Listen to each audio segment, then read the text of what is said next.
What's going on, people? Ryan Wyatt here for High Point Music, and welcome to our beginner's guide to fingerpicking. So as you see in the intro, fingerpicking is a very useful technique and a very versatile one in which you can take through a number of styles on your instrument to get some really awesome effects with your playing. Alright, so what we're going to do with today's lesson is we're going to look at a really effective beginner's fingerpicking exercise. So the whole purpose of this one, people out there for you, is to get our thumb, our first, our second and our third finger all working nicely together and start laying the foundation for that technique. So with all that said and done, people, let's jump back in on the fretboard, and what we're going to do with today's exercise is this. So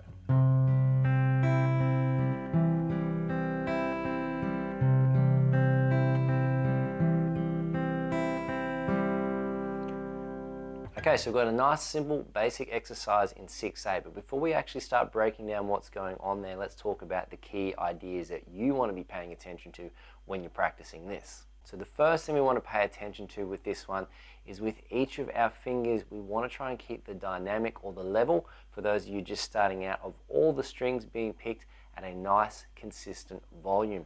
So this is something you're going to have to pay attention to when you're picking through all of these strings. I'll show you on the fretboard as we jump on in. So for example, I've got my thumb hitting the A string, and then I've got my first finger hitting the G, second hitting the B, third hitting the E. So you can hear there the volume is nice and consistent across all 4 strings there. So 1, 2, 3, 4, and then coming back up 5, 6. So that's a very simple idea, but something which is very effective, and you need to pay attention to, because what's going to happen is normally when we're starting out, our thumb is quite strong, our first finger is, more coordinated, our second and third, they're the ones we have to pay attention to and really keep on top of, particularly in the beginner position. So with our left hand, let's go into the specifics of the exercise now. So we've got a C major voicing, nice simple one there in the open position, and we're going to start with a thumb on the A string, first finger on the G, second comes in on the B string like that, people, and third is on the E string like that.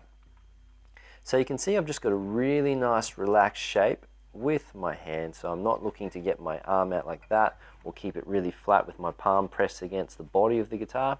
I just want it sitting like that, so you can see that I've just got a nice relaxed feel coming all the way down my arm. I don't have any bands or uncomfortable kinks. You can use the top of your arm here to brace off the top of your guitar, so that gives you some sort of pivot point in which to coordinate your fingers from. So pay close attention. So I've got my thumb first, and the thumb's taking an outward motion like that, okay? Across the strings, almost like a 45-degree angle away from the strings there.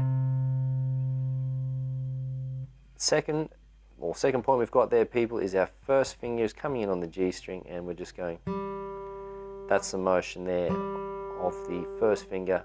So obviously picking in the opposite direction of our thumb, okay? So just go really steady.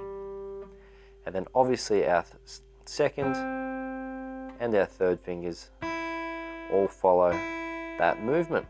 So the important thing, very important, can't stress this one enough, people, is when you're practicing this stuff at home, just go really steady so you can pay attention to all the key points that we're talking about. So for us, just to recap and really drill it in for you guys, make sure you're going nice and steady, you're keeping the volume consistent, and you're actually watching your right hand so you can pay attention and look at what's going on there. So here we go, nice and steady. Moving through the exercise, we go 1, 2, 3, 4, 5, 6, 1, 2, 3, 4, 5, 6. Just keeping it nice and consistent, like that. Trying to keep the time even, the tone even, and just looping it around like that.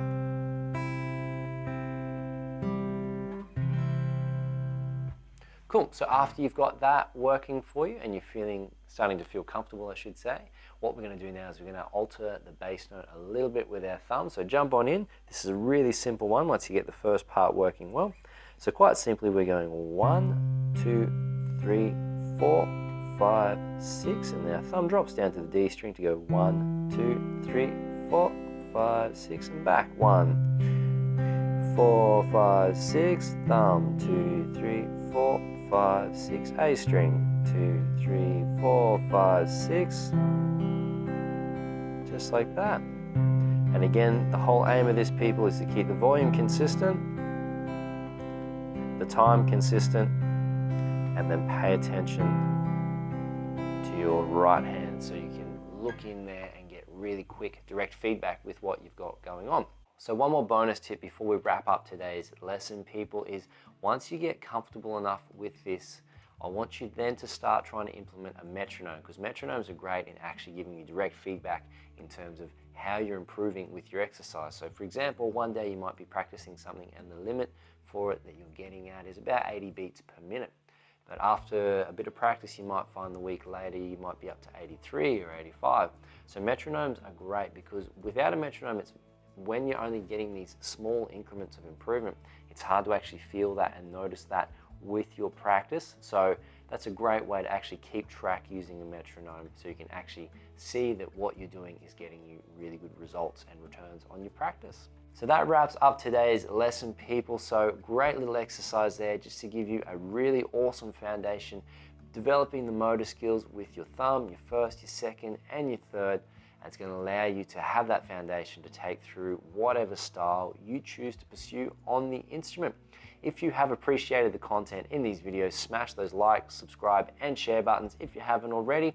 If you'd like to show your support for the content we're creating, you can flick us a donation via the PayPal donate function, either in the description below on the YouTube channel or on our website. If you would like to get my help personally with any technical issues you're facing on the instrument, the quickest way and the best way to do that would be to book a tailored 8-week video program. The links for that are in the description below, and they can put together a tailored plan to get you from where you are to where you want to be in the shortest possible time. Have a heap of fun practicing this one up, people, and I'll catch you all in the next lesson.